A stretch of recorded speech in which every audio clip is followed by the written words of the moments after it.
Oke, selamat datang semuanya. Pernah kepikiran nggak sih, apa itu kebenaran yang paling mutlak? Nah, kali ini kita bakal kupas tuntas kekuatan dan keindahan di balik salah satu ide paling dasar dalam pengetahuan manusia, teorema matematika. Coba deh saya tanya, apa sih fakta yang paling terbukti kebenarannya menurut Anda? Mungkin gravitasi atau fakta kalau matahari pasti terbit dari timur? Itu semua benar. Tapi gimana kalau saya bilang ada jenis kebenaran yang levelnya di atas itu semua? Kebenaran yang dijamin mutlak nggak bisa dibantah dan berlaku selamanya. Nah, itulah yang mau kita bedah hari ini. Jadi, apa sih teorema itu? Ini bukan sekedar dugaan atau teori loh ya. Teorema itu jauh lebih kuat. Coba bayangin deh sebuah gedung pencakar langit. Nah, teorema itu ibarat balok baja utamanya. Dia itu pondasi pengetahuan yang kebenarannya udah dijamin 100%. Jadi kita bisa dengan aman membangun ide-ide yang lebih tinggi dan lebih rumit lagi di atasnya. Oke, yuk kita mulai bedah dari dasarnya. Gimana sih cetak biru kebenaran ini disusun? Nah, dengan jutaan kebenaran yang sudah terbukti, pasti pusing kan kalau nggak ada sistem organisasinya? Bayangin aja, semua ide-ide berlian itu berceceran di mana-mana. Untungnya, para matematikawan punya cara cerdas buat merapikannya. Jadi pada dasarnya ada dua cara utama buat ngaturnya. Pertama berdasarkan bidang ilmunya. Ini persis kayak kita ngatur buku di perpustakaan. Ada rak buat geometri, rak buat aljabar, kalkulus, dan seterusnya. Jelas kan? Nah, cara kedua itu berdasarkan level kepentingannya. Ada teorema yang jadi fundamental banget, yang jadi dasar satu bidang ilmu, ada juga yang lebih spesifik atau khusus. Dengan begini, kita jadi punya semacam peta pengetahuan yang super jelas. Oke, sekarang bagian yang seru.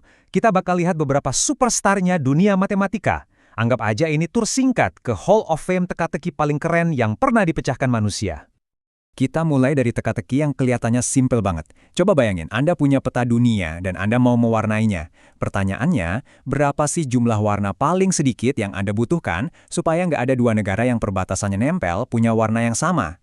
Gampang kelihatannya ya, tapi percaya nggak teka-teki ini bikin para matematikawan garuk-garuk kepala selama lebih dari 100 tahun?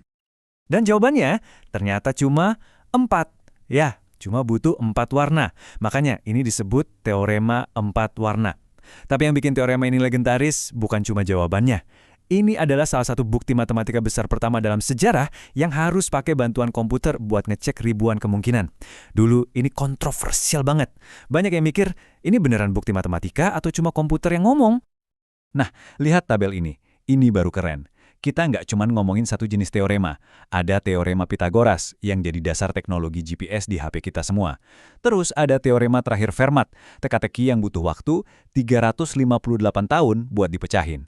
Ada juga teorema limit pusat. Ini tulang punggung statistik modern yang bikin polling pemilu atau penelitian ilmiah jadi akurat.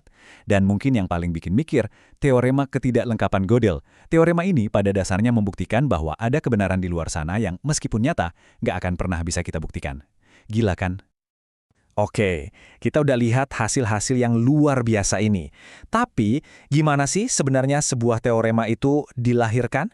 Gimana prosesnya dari nol sampai jadi sebuah kebenaran mutlak? Prosesnya itu super terstruktur, persis kayak bangun gedung pencakar langit. Semuanya dimulai dari paling bawah, yaitu aksioma. Anggap aja ini pondasi tanahnya. Ini adalah kebenaran-kebenaran dasar yang kita semua setuju aja, nggak perlu dibuktikan. Contohnya, jarak terpendek antara dua titik adalah garis lurus. Masuk akal kan? Nah, di atasnya kita pasang lemma. Ini kayak perancah atau tangga sementara. Pernyataan kecil yang udah kita buktikan, gunanya buat bantu kita ngebuktiin hal yang lebih besar. Baru deh di atasnya berdiri kokoh si teorema, struktur utama gedung kita.